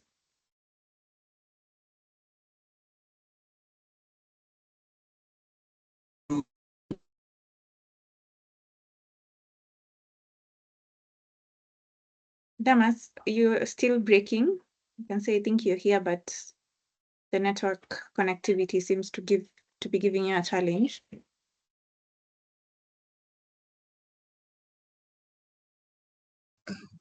Chair, can you hear me? Yes, loud and clear now.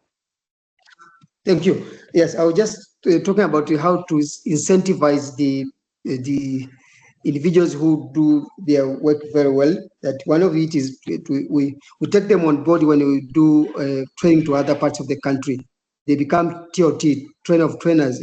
So we engage them when we are doing other sensitization and training to other healthcare facilities in other parts of the country. But also write a letter to recognize the effort that have been put in place, a letter to that facility, recognize the effort that has been put in place by that individual. The other one is that we use them from time to time in other interventions. Key challenge for CM in Tanzania, we don't have key challenge except with the ethical approval. That's one of the things that you may need to it's a rigorous process with the ethical approval. Others don't have any key challenge with the CM. CM is quality event monitoring. You also talked about the decisions.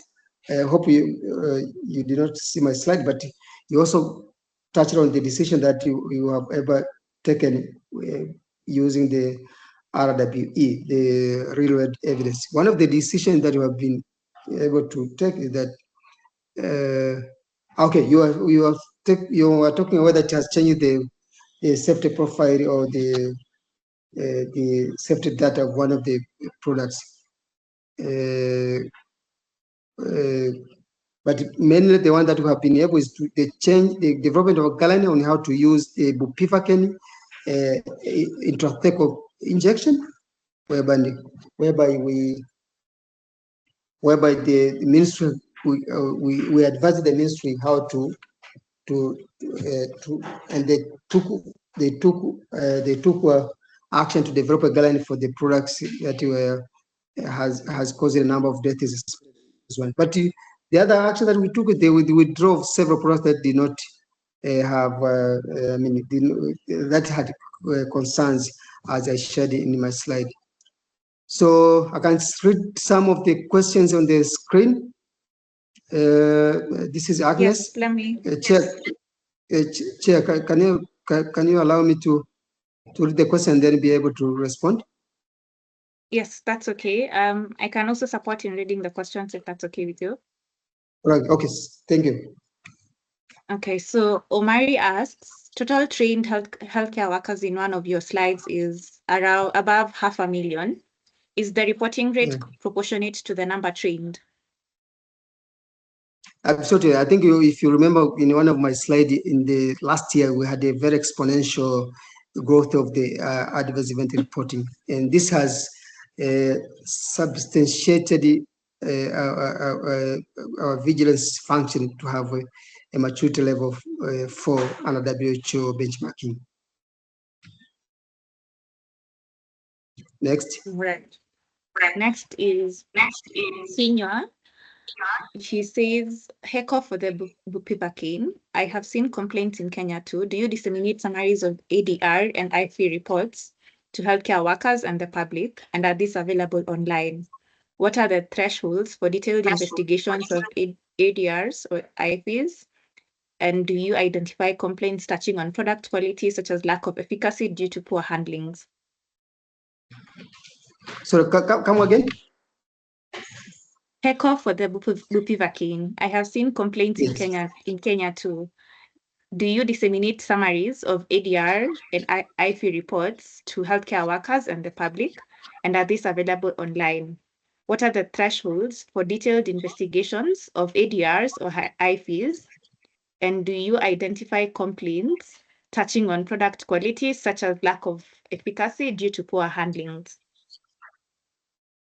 Right, so there are three questions. First of all, we accepted the HECO from that from that colleague. HECO means congratulations. Thank you so much. Congratulations. Yeah.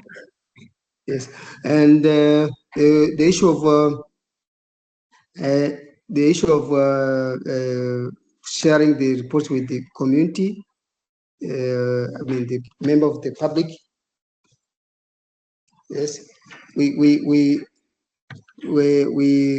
members of the public. One of the strategies we have the so-called a drug bulletin that is published annually, right? And it's a free copy.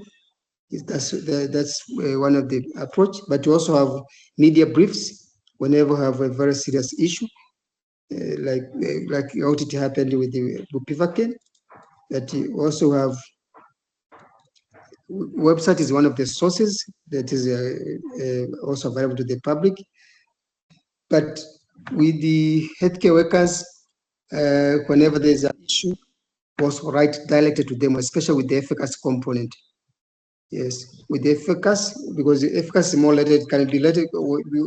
The person who was asking the question is talking about the efficacy due to the storage. So you cannot rule out once that this is storage, but you have to investigate further to that facility. So we also write to the facility to inquire, and we send a team of inspectors to see whether the storage condition has contributed to the decrease the efficacy.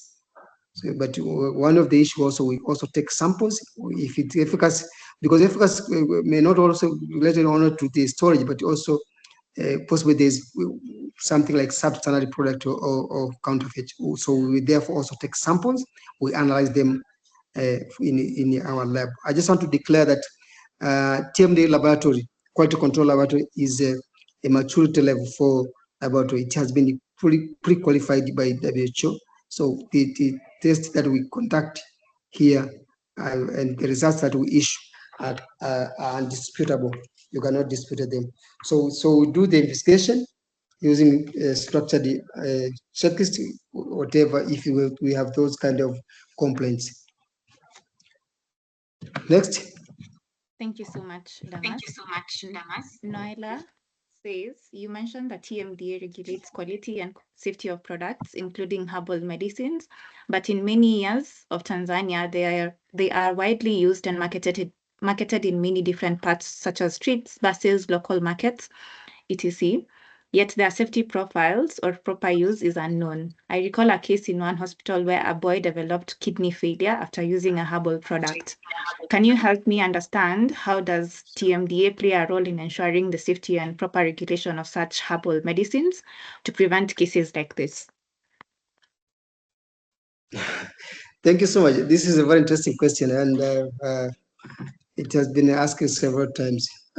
In Tanzania, we have different regulatory framework for herbal products.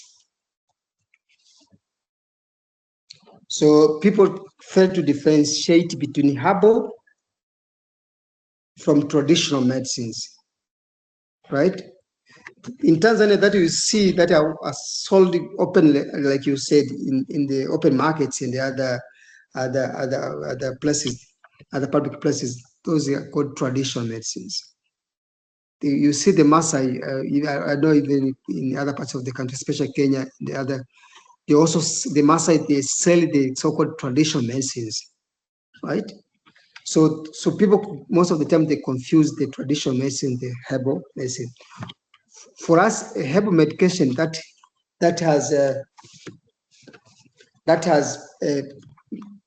has claims treating a certain medication, and it has dosage, right? Those have much fall under TMDA, but the traditional medicine, they fall under other. You have another body, it's a regulator as well. It's called traditional medicine and the alternative council of Tanzania.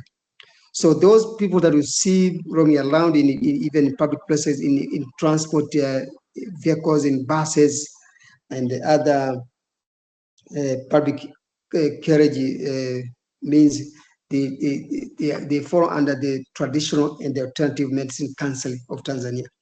So whenever you touch them, they just give you a license from that counseling. So for us, we just regulate the herb medicine that have a well-established quality, safety, and efficacy. And we have to require you that you submit the data, the dossier, and we have to register you. So there's a difference between the herb medicine and the traditional medicine. And most of the things that people see in the street, those are called traditional medicines. And they are widely sold not only in Tanzania, across Africa. You see, in Africa, you don't, before you go to the medical clinic, first of all, you have to pass by your traditional healer. Then when you don't get any improvement, then you switch to the medical clinic. So those are the differences. Next. Thank you so much. And before I actually read out the next question, I'd like to encourage everyone to just join us on Menti. We'd love to hear how you found the session today and what we can do to make improvements to it, because client value creation is one of our core principles. So please join us on Menti. You can go to menti.com. The code is 32773771. As we take the final two questions that are remaining on the chat, the code is 32773771. And we have several questions, so you can rate the session today based on a scale of 1 to 5, with 5 being the highest. So Damas, the question from Agnes is, first of all, she congratulates you on the nice presentation and says, my question is, how would you ensure the utilization of the facility health record system, as most of the facilities are encouraged to capture their data through various health programs? Sorry, can you come up again? How would you ensure utilization of the facility health record, as most of the facilities are encouraged to capture their data through various health system programs? I just want to reiterate my previous points. One, we do the supportive supervision every time we visit these facilities. We do quality auditing, right? But also we do training of the healthcare workers. Okay, but the very final one, we do also performance evaluation, whereby we compare the performance of various. We compare performance of various facilities. We also do the integration. Yes, we are also working on integration of PV in health facilities with the government system. But the most common practice that we have been doing is the supervision, quality audit of the facilities, training of healthcare workers, but also performance evaluation. So we also do assessment to gauge which facility is doing very well as compared to others. And this is the one that also gives us a room whereby you can do the recognition. Next. Thank you. Please continue giving your responses. I can see I have 3 people who have joined the Menti. So for those that haven't, the code is on display on my screen, 32, 77, 37, 71. We are hoping to close out by the top of the hour. So the last question that we have is from Atumani. On the casualty assessment exercise, how do you share its findings with the health facilities, and how often does TMDA carry out the casualty assessment? Yes. Let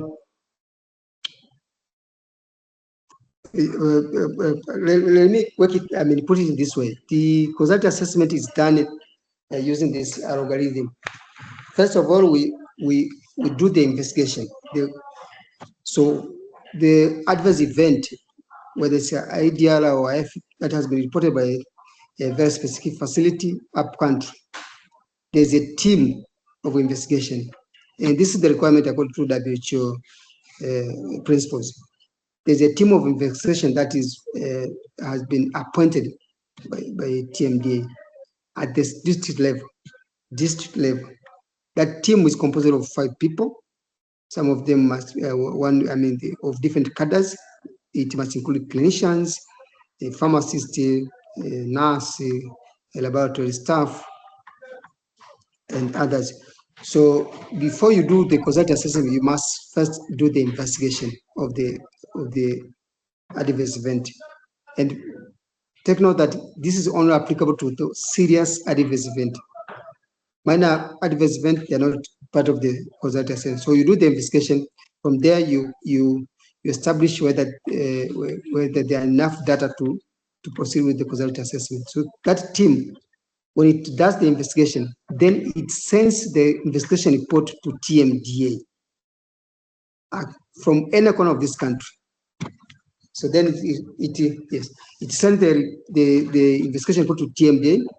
Then TMDA goes through the investigation report and it does the causality assessment. We have a protocol, we have an algorithm for causality assessment. One of the algorithms that we use is the WHO one, whereby we follow. So we have a way, we have a SOP and an algorithm how to do the causality assessment. After the assessment, then we take the report to the Vigilance Technical Committee. This is an independent body composed of experts from outside TMDA. Then they also give their opinion to the report.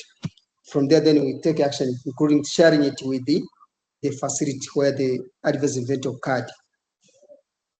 And so we communicate with the facility by letter to inform them, the outcome of the assessment. But the report, the final report, must have expert opinion from the Vigilance Technical Committee, which is a body that is composed of experts from the industry, from the practitioners. It's a committee of around 8 people that are not employee of TMDA, from the academia, from the practitioners, from the policy makers, whereby then they give expert opinion, then we finalize that report and we give feedback to the facility. Thank you. Next. Thank you. That was very comprehensive. I think that has been the end of the Q&A from the participants so far. I can see the responses are already coming in on the Menti. Let me see if... Okay, so I believe we've addressed all the questions. Yes. Okay, so we are 1 minute to the top of the hour. I want to come to the end of the session and apologize for it exceeding beyond the allocated time. I know it was supposed to end at 5:30, but we are currently at 6. Apologies for the technical challenges that caused us to delay. But I also appreciate your patience. I appreciate you, Damas, for the amazing work that you've done. I think the session was very insightful. I've personally learned a lot. I'm very motivated by the work that TMDA is doing, and I hope that for the participants as well, for those who are not in Tanzania, and also those in Tanzania, that they have been challenged to take some measures within the areas of practice, because change doesn't necessarily need to start from the top, that is from the authority. Change can begin with you and I at the area where we are currently practicing. So I hope that from this session, you've been able to learn one or two things that can enable you to collect real-world data and real-world evidence at your setting, wherever you are, and improve patient safety profiles in Africa and in your country. Damas, thank you so much. Mary as well, thank you so much. Thank you for the collaboration, the openness to the collaboration with PST and also with TMDA. We're looking forward to having very many more sessions like this. And maybe you can give us a final word before we leave. Thank you, Chair. It's my pleasure, first of all, again, to be invited to this industry forum. We were very happy at TMDA, and I just want to reiterate our commitment that TMDA is open to.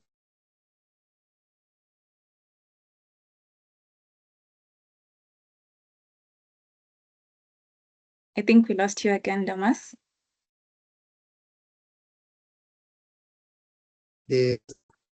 That's what we have been doing.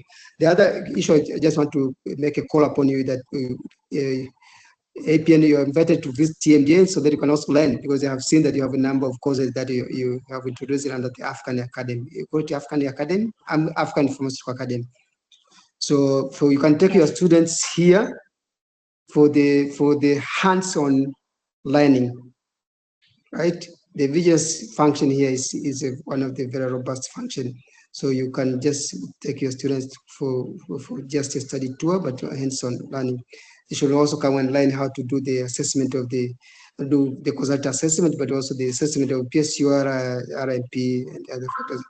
I just want to let you know that every month here in TMDA, we had visitors. I mean, we get visitors from various regulatory bodies across the globe. We even had regulatory bodies of delegates from Nepal and Bangladesh. They come here to learn. Our neighbors here, Rwanda, Kenya, Burundi, Ethiopia, Ghana, Botswana, Zambia. In Africa, every country comes. Every country wants to come and learn here. Most of the people from those FDAs have come and learn here. But we also have partnership MOU in terms of MOU with the other regulators from southern part of Tanzania, of the African continent to the northern part. We have partnership. I mean, we have MOU with the Algerian FDA. We have MOU with the Rwanda FDA. We have MOU with the Botswana. We have MOU with Zambia. We have MOU with the various FDAs across the continent. Why? Because of the success that we have ever registered in the past few years.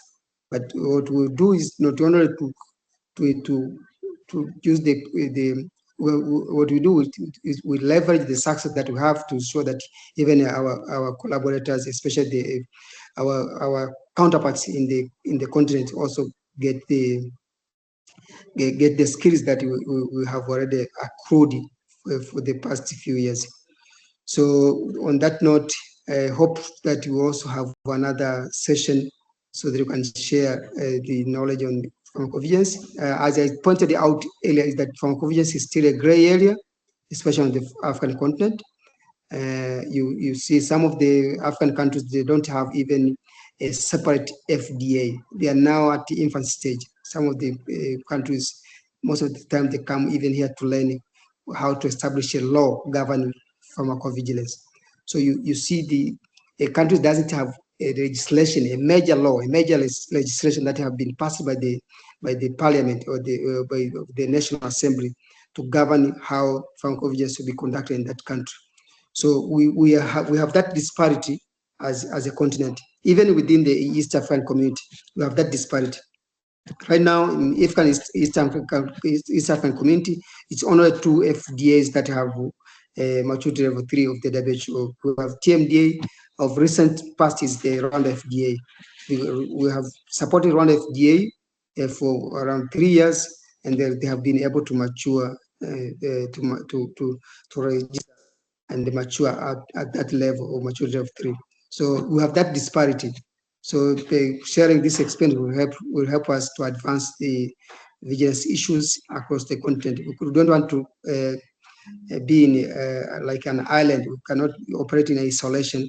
So we want collaboration from time to time so that you can advance the vigilance, especially the RWD and the RWE, and therefore be able to safeguard the patient from hazards that may be associated with the use of these products. On that note, colleagues, I wish you a very successful other undertaking that you'll be taking up in the next few weeks or months. Thank you so much, Chair, and the colleagues on the platform. Once again, thank you so much. Thank you so much, Damas. I love the invitation. We'll definitely take you up on it and see how we can be able to visit and also learn from TMDA and collaborate. Also advocate for the collaboration and how we can leverage the strengths of the ML3 countries within the East African region, as you have mentioned as well. And with that, I come to the close of the session. Thank you so much for joining, and I wish you all a lovely Easter weekend. Thank you so much. Bye.